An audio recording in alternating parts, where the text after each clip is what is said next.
Hello, and welcome to another episode of Healing from the Mess with me, Lizzie.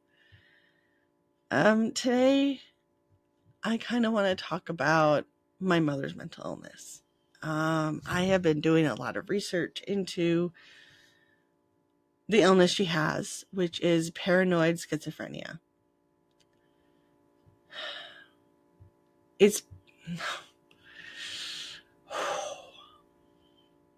I've had a really tough few days. I'm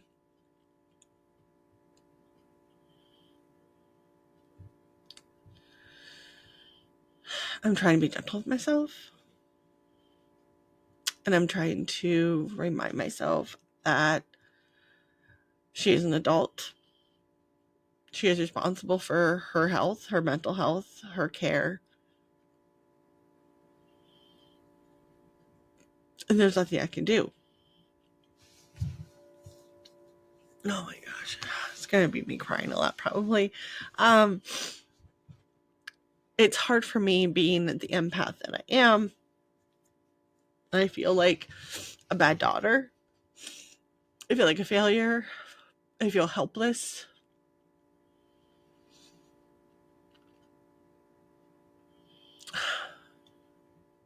I want to be able to do something, and I can't.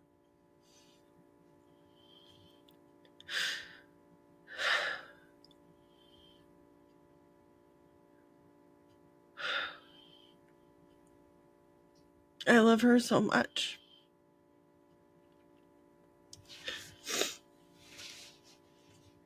I just want her to get better. I wish she would get better. I wish someone would come into her life that she will listen to, and she would go back to therapy, get her meds adjusted, because there's no cure for this mental illness. There's no cure. There's just treatment.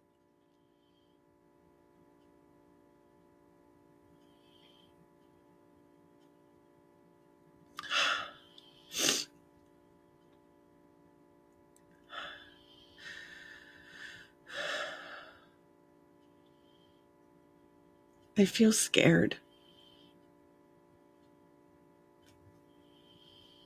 I'm scared that I'm going to get a phone call. Like, it's funny when you almost wish for someone's death and then you realize that that's not what you want. Because now I'm afraid if it's just her dying peacefully in her sleep, it's one thing. But her dying as a result of her own choices at her own hand, I don't want that. That's not what I want.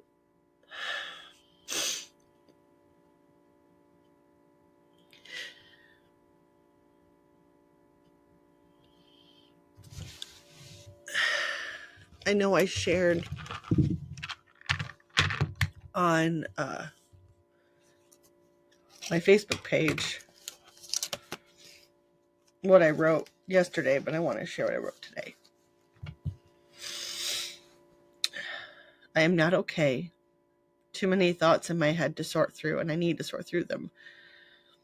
And then I wrote, paranoid schizophrenia, not curable but treatable with therapy and medication. Delusions. And I wrote down all the times where I know that she's had these delusions, which was 1992, 1995, 1999, 2000, 2010, 2018, 2022, 2023. And it's just, you can't call her crazy. She's not crazy. Her mind is on overdrive, and she's not taking proper care of herself. And it's, hey, something's wrong. You need to get help. It's not the same as you're crazy. There's two different ways of saying the same thing. You're crazy is just a blanket statement, and nobody wants to hear you're crazy, because when they hear that, all it does is ignite this anger. It's like when someone tells someone who's upset to calm down, and all it does is enrage them. It's the same thing. There's a way to say you need help, something's wrong, without calling someone crazy. Next part. I can't help her, and it makes me feel helpless, useless, horrible, and unworthy. I feel like a failure. I feel like I've abandoned her. I feel like a bad daughter. And I do. I feel like I abandoned her. I feel like I just said, you know what, I'm done, and walked away. I tell you this because I know that it's the truth. Sorry. I walked away because I realized how toxic it was.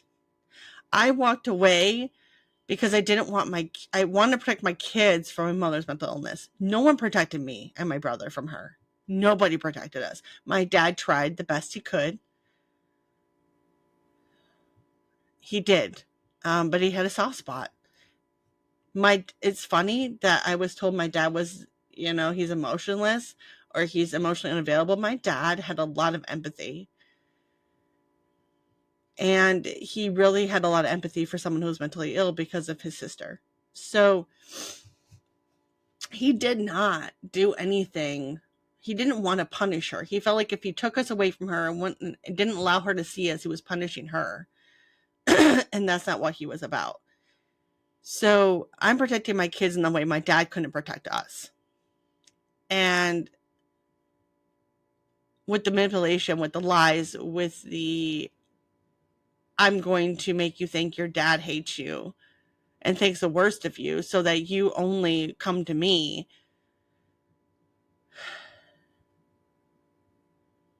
That isn't okay.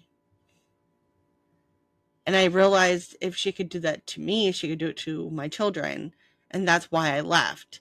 I didn't explain myself because it wouldn't matter if I did. She would deny it. It's not like it would be this magical, oh my gosh, I'm so sorry. At least I don't believe that. And if it was like that, cool. I don't know. And I don't want to find out. I'm protecting my kids from mother's mental illness in a way that I wasn't protected. And that's my job. I can't help her. I can't make her get help. I can't force her to do the right thing. But I can protect my kids. And that's my number one priority.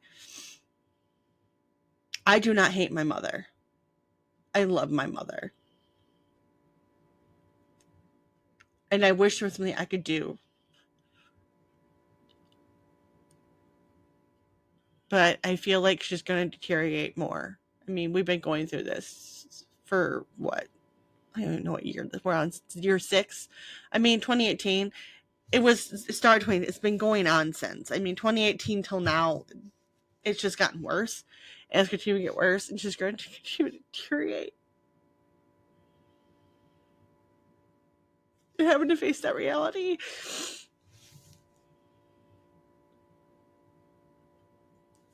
It breaks my heart because she could prevent it. She could get help. She could go to therapy. She could get her meds adjusted. She could get help.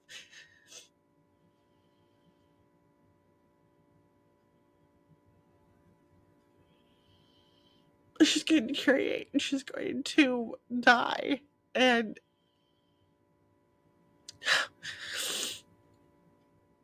that causes much pain. I mean, I know you guys have heard me be angry. You've heard me talk about my past and talk about things with her.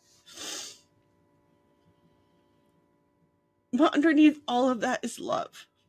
I don't even know where this came from or who said it. But I know that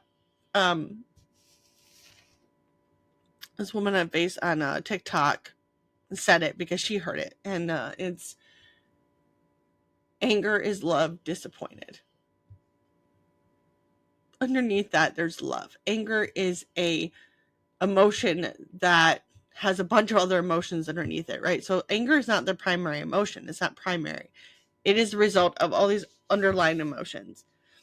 Fear, disappointment. I don't remember the other ones. But that's what it is.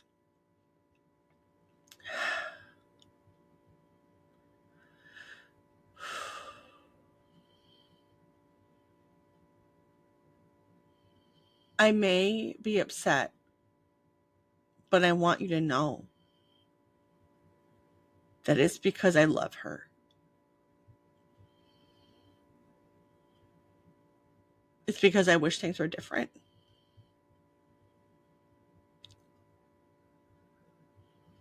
It's because I'm trying to keep myself in the place where I know I did the right thing by walking away. Because I did it for me and my kids.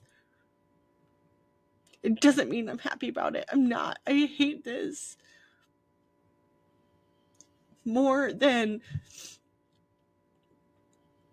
oh my gosh.